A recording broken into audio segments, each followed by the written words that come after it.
Assalamualaikum warahmatullahi wabarakatuh. Saya Ramdhani Azisti, saya dari Bahasa dan Sastra Arab 1 2020 di Fakultas Usuluddin Adab dan Humaniora Universitas Islam Negeri Kyai Ahmad Siddiq Jember. Kali ini saya akan membahas tentang fenomena alam. Fenomena alam saat merespon kelahiran Nabi. Ya, benar. Peringatan Maulid Nabi Muhammad SAW. Maulid Nabi diperingati umat Islam sedunia pada tanggal 12 Rabiul Awal. Tanggal ini otentik banget sama yang namanya perayaan Maulid Nabi. Dari musola, masjid, dan gedung-gedung pertemuan dipenuhi dengan lantunan sholawat dan puji-pujian sebagai bentuk kecintaan masyarakat terhadap Nabi Muhammad SAW. Untuk di musola atau di masjid biasanya membacakan sholawat Nabi dan berjanji bersama-sama seperti ini.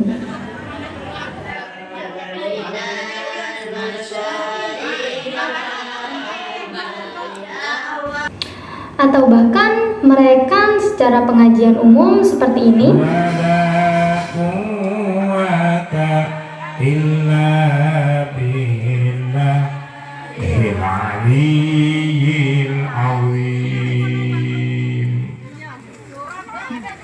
Assalamualaikum warahmatullahi wabarakatuh. Waalaikumsalam warahmatullahi wabarakatuh. Dan jangan-jangan di rumah kalian ada juga yang seperti ini.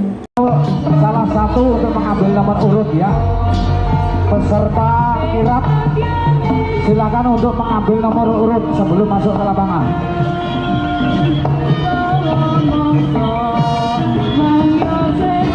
Ya, salah satu.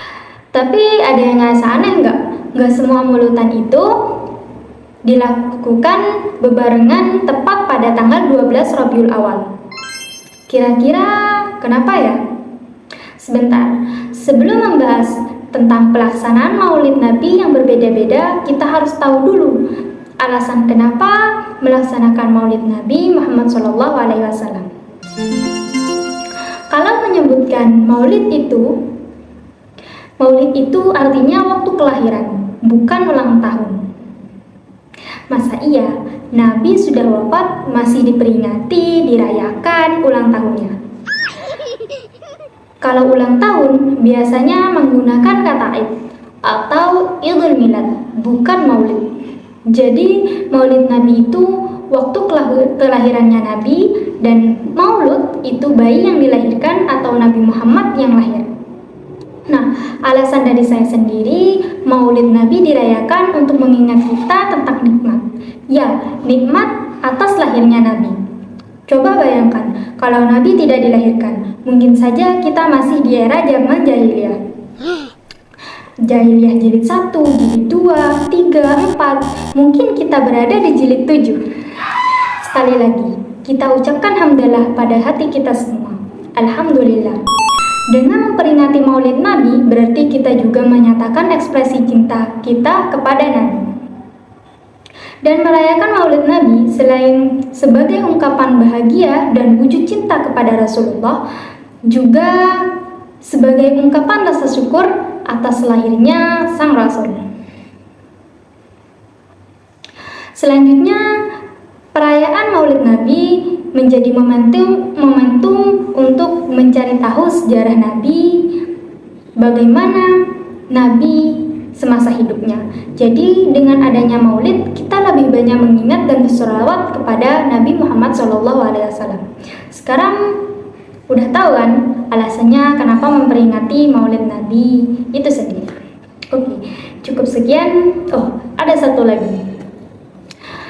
Maulid Nabi pelaksanaannya berbeda-beda di setiap daerah. Bahkan ada yang melaksanakan tidak tepat pada tanggal 12 Rabiul Awal. Kalau tentang melaksanakan Maulid Nabi yang secara tidak tepat ini, sepertinya karena ingin melaksanakan Maulid Nabi secara sendiri-sendiri di rumah mereka. Maksudnya mereka ingin menjadi tuan rumah perayaan Maulid Nabi. Mungkin kamu yang merayakannya masih ingat ketika masih kecil pasti diadakan lomba-lomba yang berbau keislaman atau merayakan Maulid Nabi seperti